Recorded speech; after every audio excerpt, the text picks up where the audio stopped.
What's up, everybody? Welcome to my review of the first run Opto Chameleon Sapphire by Latitude 64. Huge thank you to Dynamic Discs for sponsoring this video. They reached out to Latitude, had Latitude send me this thing straight from Sweden so I could start testing it right away and get the review done for you guys. So huge thank you to Dynamic Discs. Go to dynamicdiscs.com to check out the website. They've got all the stuff you could need. Latitude, Westside, DD Plastic, all the bags, all the carts. They've got a huge selection. Definitely go check them out. Also, huge thank you to Latitude 64 for shipping this bad boy over to me here in Portland. So, beautiful disc. Let's take a look at it first of all. The Sapphire first run. It's going to be hard to really capture the true color of this thing on camera. I've taken a few cracks at it, but it doesn't quite come up. But you can see it transitions from a really beautiful kind of like iridescent navy blue to like a really rich royal purple. Just a gorgeous disc. Unbelievable, especially out in the sunlight and stuff. Like, this thing just looks so good. It's incredible. It's one of the most beautiful discs I've ever seen, and yeah, just amazing. So this one is just Opto Chameleon. It is not Opto X. So it feels and behaves much like regular Opto plastic. It just looks super beautiful. It has a similar feel. It's very grippy, but this one is quite soft and it's got some give, like probably more than the average Opto disc for sure.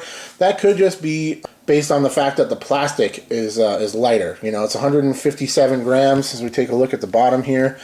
And a lot of times these lighter discs, oh, where is it? It's on there somewhere. There it says Sapphire. There it says 157 grams. These are all right around that in the high 150s that I've seen. And I think sometimes the lighter discs just have a little bit more flexibility to them, just due to the fact that the plastic has less density. That's my assumption, at least. And it definitely has a nice soft feel, has lots of give under the thumb, in the hand. It really lets you dig in and grip this thing strong. But it's not like floppy, but you can see it's got some good give to it. Also, pretty noticeable pop-top dome on this guy. Nothing crazy, but it definitely pops. It's got some dome to it for sure. But I don't mind it. Usually I'm not a big fan of that, but it's not like so aggressive that it feels weird in the hand. Very comfortable disc overall, no problems there. Here you can see that little slight dome to it. So it's a 10 speed. I will put the flight numbers on the screen and try to get a little more look at it. You can see it has like a, oh, there's a little look at the purple, and you can see the kind of omnidirectional kind of burst pattern as well. Just unbelievable disc, so beautiful. Taking a look at the rim profile, you can see I landed on some asphalt during testing, but yeah, no big problems there. Taking a look at the rim profile here, might be a little tough to see the contours of it because of its kind of, you know, mirrored effect on the edge. It's kind of shiny, but hopefully you can see that there. Definitely got a really comfortable feel. 10 speed is a great speed range for the average player. I think more and more we're seeing that, like, beyond those really top players, I think, you know, the average player can get better results out of a little bit slower discs, 9, 10, 11, and then some of the 12-speed stuff is also quite throwable for the average person. But for the most part, I really like stuff in the 9 and 10 speed range. I think they really fly well for everybody, you know, not just newer players or lower arm speeds, but a top-level player can also get great flights out of those, and far-flying distance flights as well. Really comfortable feel. Let's take a look at it next to a couple other options. First of all, another 10 speed from Latitude. This is the Musket, much more overstable disc, but similar speed, so I wanted to put it up next to that just so you can get an idea of the differences. Nothing hugely different there, but definitely some differences. Maybe the Sapphire maybe a touch shallower, although that's always hard for me to tell. I'm not great at gauging that in the hand, and just, I don't know, my hands are so big, maybe I just don't really notice that particular attribute too often. And then we also have the Glimmer Fury, which is another one of the most beautiful discs I've ever seen that Latitude put out last year. These are just incredible, so nice. But this being the Opto X Glimmer, it is a stiffer, firmer plastic, and this plastic type definitely adds stability as well. It's the most stable Fury I've ever thrown by a wide margin. Put these next to each other as well. Definitely some noticeable differences there. The Sapphire has a little bit more of a pointed edge, probably giving it that little bit of extra speed. But all in all, you know, not hugely different discs. Definitely somewhat similar. I'd say the Sapphire falls in between those two molds for sure.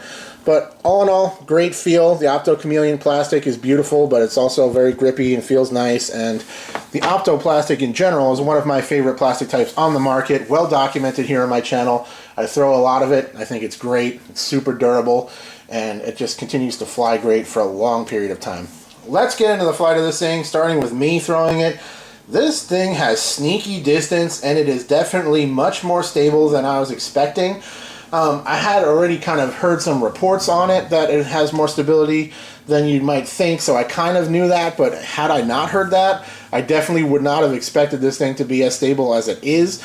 It is not overstable, but it is something that can handle everything I can put on it. Let's put it that way. I can throw this thing as hard as I want to. It's not turning over accidentally at all. You'll see me throwing, you know, not full power, because I'm never really throwing full power, but I'm trying to throw it as far as I can on a few of the shots in the video, and you'll see it can take everything I can put on it, and it just stands up to flat, flies straight, and then finishes out. I also really like this thing for a sweeping hyzer. If you throw it up high on a hyzer, it swings in on a really beautiful, smooth kind of swinging hyzer. It's just really, really nice. I think I would really like this thing for those shots. Or sometimes, you know, the propensity is you step up to a hole that's going right to left, and you think you need to throw something really overstable. Sometimes it's better off to throw something that's more straight to neutral and start it on a steeper hyzer, because it'll kind of flip up a little bit, and since it's not such an aggressively overstable disc, it will push around the corner and sweep and fade in soft. I think this disc would be a great option for that, because it doesn't really flip naturally very much at all. Put on hyzer, it holds hyzer very nicely. If you put some turn on it, it'll work right, and then it usually likes to come out as well. I'm not sure if we quite captured that in the filming, but I definitely noticed it during testing.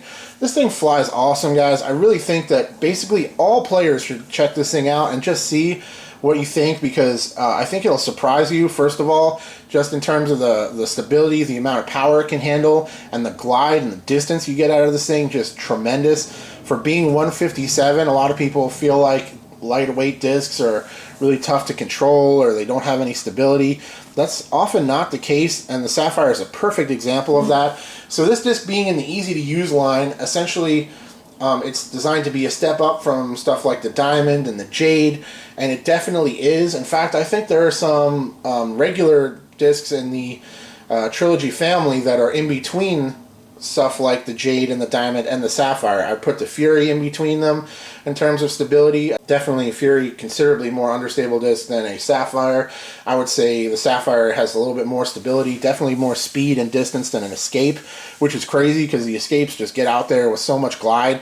This thing has that same glide, a little bit more torque and turn resistance, and a little bit more of a fade, so you can really get it out there. Just a beautiful flyer. I think the average player should definitely look into this thing. Don't be scared off by the fact that it's in the easy to use line. This is a disc that anybody can throw and get good distance out of it. If you're a brand new beginner, it's probably going to be still pretty stable. Stable to overstable for a new beginner, just because it's a little bit faster. So if you're just starting out, maybe start with the Jade or the Diamond or a nice straight mid-range. Throw that for a while, and then you can step it up to the Sapphire. But if you're an average arm and you're just looking for something that has huge glide, will fly very straight, and has pretty good integrity to finish out pretty much all the time, Sapphire, tremendous disc. One of my favorite flyers that I've thrown for a long time here on the channel. So this one, being a little bit dark, I am just a little bit hesitant to throw it in the woods and stuff. Out in open fields, it's no problem, especially if the sunlight hits it. It really shines with the chameleon kind of glimmer effect in there. But if it was in the shadows in the woods, I feel like it might be a little bit tough to find. So for me, definitely could see one of the stock Opto ones in a brighter color working its way into my bag. Sapphire, tremendous mold. Highly recommend you check this thing out, and you're going to see big distance out of it, and I think you're really going to like the disc.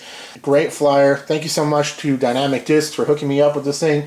Thank you to Latitude for sending it over from Sweden. Much love to everybody. Huge thank you to everybody who supports me, and especially those who are a member of the Disc Golf Nerd Patreon support team. If you like what I do, you can check that out. Patreon.com/discgolfnerd. I will talk to y'all very soon. Alright, cheers.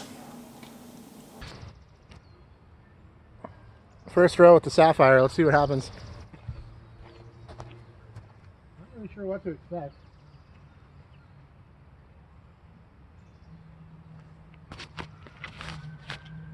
Ooh, it's really Hope so. Thank you so much for watching, and big thank you to all of my Patreon supporters. If you would like to see your name listed in the credits of all of my videos, go to patreon.com/discgolfnerd.